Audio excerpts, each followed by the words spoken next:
So to kind of round out my portion here, let's just talk about Defender for Business, right? Defender for Business is what encompasses all of the features that we talked about.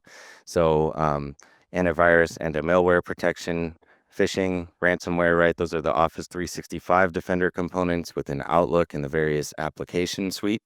We've got the endpoint detection and response, right? So Defender on the endpoint is going to recognize anomalies, and in some cases provide either an action or a response automated, or let the team know to look into that further. But the same as with threat and vulnerability management, as well as attack surface reduction, right? Having everything within the Microsoft suite, but kind of shortening up any vectors that might be able to provide threat actors access that they shouldn't have.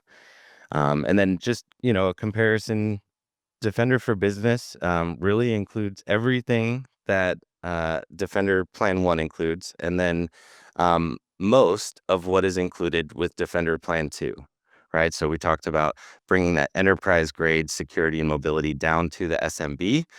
This is always good for up to 300 users. And then beyond that, we could talk about the different license mix to get the same level of mobility and security. Um, but yeah, just to kind of round this out, threat mitigation, right, as a whole, we've got Entra ID helping out with identity, Defender for Office 365 covering the email security, Intune Plan 1 with, like Randy was talking about, that mobile device and mobile application management, whether that's a corporate device, workstation, BYOD, cell phone, whatever the case may be. And then, of course, endpoint security, which we kind of talked about everything there. So really, Oh, go ahead. sorry. Go ahead, Josh. Finish your thought. No, I was say really heavy on all of the mobility and security stuff for a huge value. But Yeah, that's all I had. yeah, and that's a key, right? There's a lot of security value here that if you're not tapping into, you're kind of leaving money on the table. The other thing I wanted to mention is that I did go ahead and post in the chat for the webinar the M3C Maps link. So the links that we were using to kind of showcase between business the standard, and premium and basic SKUs. Though it comes from a place called M365 Maps. It's a really great tool that I think it's a Microsoft MVP put together that it really allows you to compare the feature sets that are in the tool, across the various SKUs to really line up what is your business needs versus what you need from licensing and understand what you're entitled to. So please just take a quick bookmark of that. Take that with you as a food for thought, something to follow up on, but definitely want to make sure we provide that as part of the value from the session and for you guys being here today. So sorry, Josh, for that, I'll let you go ahead and keep on trucking. I apologize. No worries at all. That's a really good call out.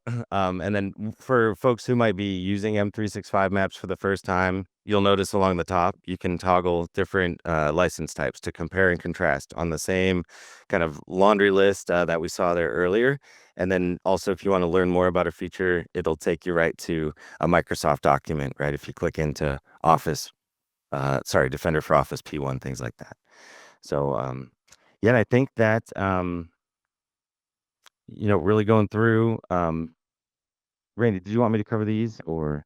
Yeah, I can jump in here a little bit. So again, Okay. so kind of the next thing is, security first. What are we looking at, right? So some key things on the checklist, right? We talked about earlier. Well, obviously identity and access management, and that starts from a Microsoft perspective. That's your Entra ID, right? That's the keys and gateway to your kingdom.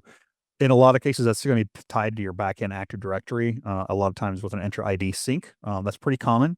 But we're seeing industries and organizations working to make a shift now, especially on the endpoint devices, especially if you've got a lot of them that are in and out or maybe more out of the office with, more dispersed workforce, people working from home, giving us the ability to put controls and governments around those to own those devices, but also control how those devices get access to resources internally using some of the Entra ID P1 for conditional access and things like that. I mean, that alone, if you have Entra ID P1 and you haven't restricted, all of the poor countries that are out there if you haven't blocked Russia and China and basically if you're in the States, you don't let anybody from outside the States even connect, right? There's some real basic controls you can really take advantage there that are key to really driving the security. Again, it's, as we mentioned earlier, it's in depth, it's multiple things, but this is one of the initial steps that helps secure your entire M365 tenant is this Entra ID conditional access. Again,